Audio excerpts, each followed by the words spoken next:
Absalom ya. Coba buka 2 Samuel 14 nomor 27. Ini narasinya kurang lebih hampir sama.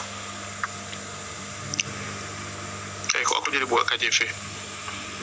Indonesia aja yang LI aja. 2 Samuel 14 ayat 27. Tereng. Ini ya. Atau kita ke yang 18-nya. Oh iya, 27 dulu ya. Bagi Absalom lahir 3 orang anak laki-laki dan seorang anak perempuan. Oke. Yang Di sini bernama dikatakan Tamar.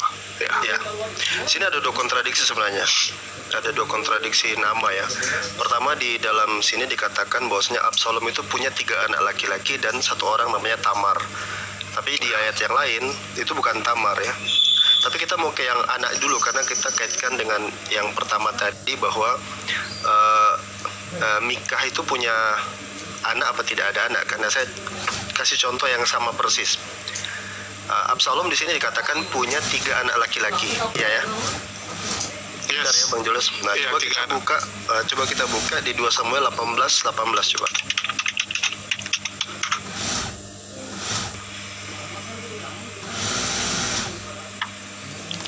Kita lihat perkataan Absalom.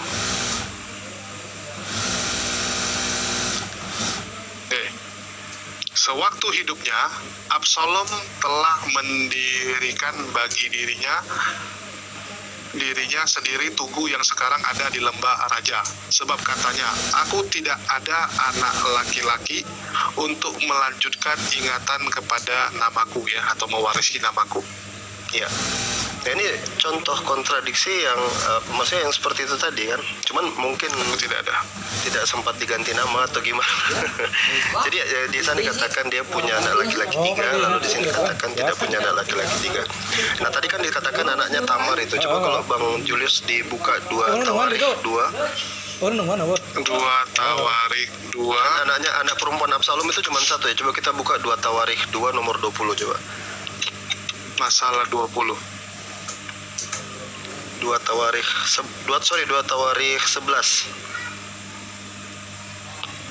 Oke, 2 Tawarikh 11 ayat 20.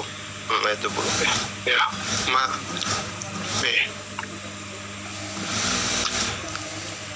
Sesudah Mahalat ia mengambil Makah, anak Absalom, menjadi istrinya yang melahirkan baginya Abia, Atai, Iza, dan Zalobet. Jadi ini anak Makah Absalom. Sementara yang di 2 Samuel anaknya Ini Tamar. Nah, gitu. Ya, gimana tuh Pak Pendeta? Dari Kayak gini nih ada ratusan ya mungkin ya. Kajian ini ada ratusan. Oke, mungkin kasih kesempatan untuk di googling dulu, untuk dicari ya. Jadi memang banyak sekali kita temukan di Alkitab itu hal-hal yang kontradiksi. Banyak sekali Pak. Bahkan sampai ada beberapa program ya, kayak Ustadz Unggul sama Kodondi itu ada Bible untuk membahas kontradiksi-kontradiksi yang ada di Alkitab. Bahkan kita menemukan bahwa banyak ini ya, ayat-ayat di perjanjian lama itu disalin ulang di perjanjian baru, cuma diganti-ganti sedikit gitu kan. Dan itu kalau dikeluarin isi perjanjian baru itu sampai habis loh.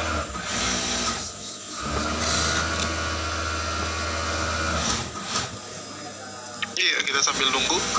Mungkin Bang AM mencoba dibantu juga, dan VOC, si Excel ya boleh membantu juga supaya cepat ditemukan jawabannya.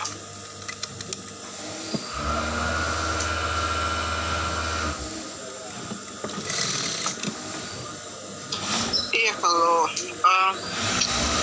kalau menanyakan tentang kontradiksi begini, saya sih belum meneliti lebih jauh ya tentang perbedaan nama dan seterusnya ya.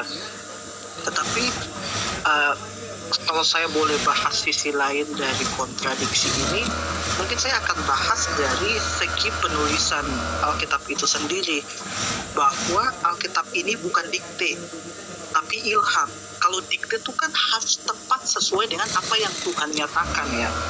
kalau ilham itu sisi kemanusiaan dari penulis itu nggak akan bisa nggak dihilangkan. Jadi ketika ada kesalahan itu bukan suatu masalah kalau kita lihat dari sisi pengilhaman, karena sisi manusia yang pelupa, yang bisa salah itu nggak bisa lepas.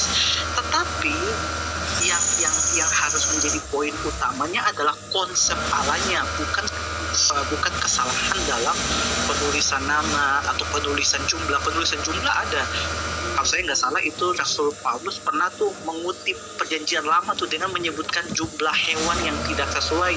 Bagi saya itu nggak masalah karena itu ilham.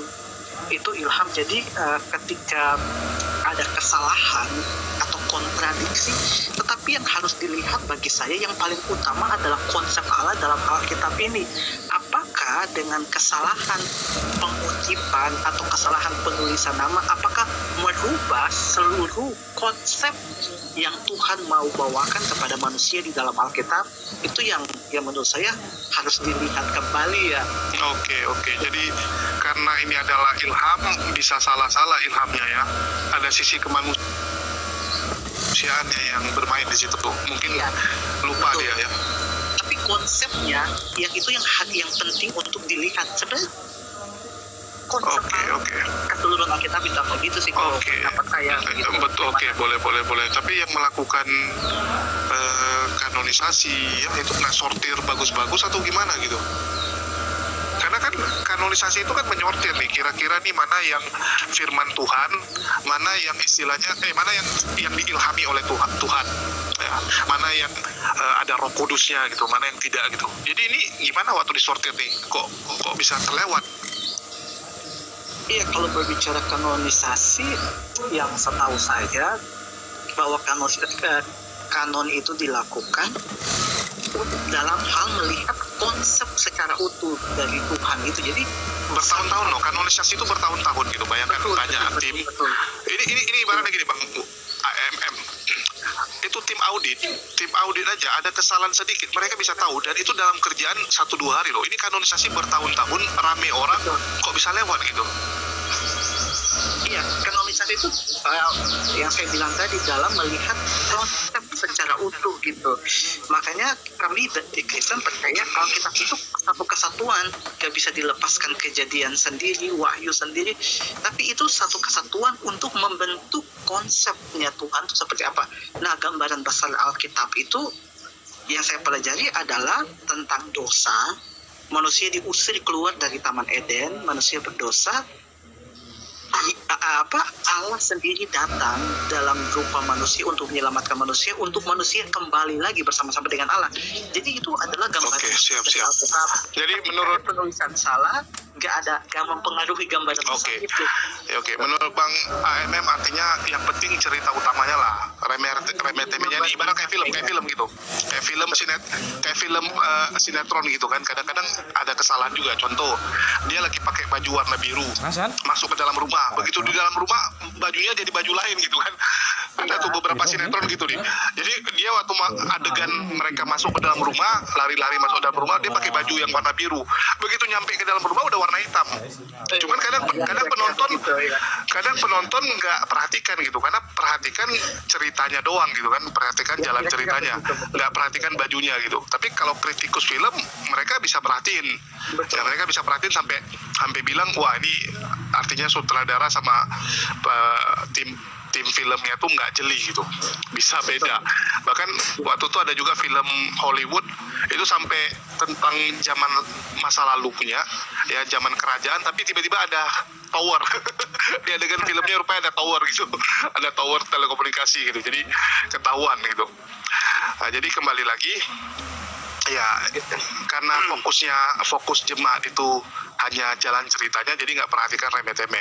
Nah, ini Ustadz Alwan nih kebanyakan nyari-nyari kesalahan orang nih, nggak benar juga. Bisa saya tanggapin nggak? Boleh. Ya, saya tanggapin sedikit ya, nanti silakan teman-teman Kristen balik menanggapi lagi. Jadi dalam kekristenan itu ada doktrin yang berlangsung bertahun-tahun ya, bahkan sampai sekarang kalau nggak salah masih tentang inerensi namanya ya, inerensi of the Bible ya, atau ketidaksalahan Alkitab. ketidakcacatan Alkitab. Itu didasari ketika Paulus ya, ketika Timotius masih kecil itu dia kasih tahu.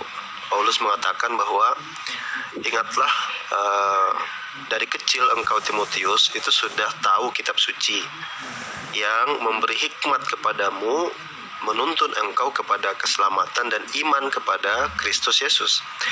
Segala tulisan yang diilhamkan Allah memang bermanfaat untuk mengajar, untuk menyatakan kesalahan. Jadi justru kitab suci yang dimaksud Paulus itu, atau yang dikanonisasi teman-teman Kristen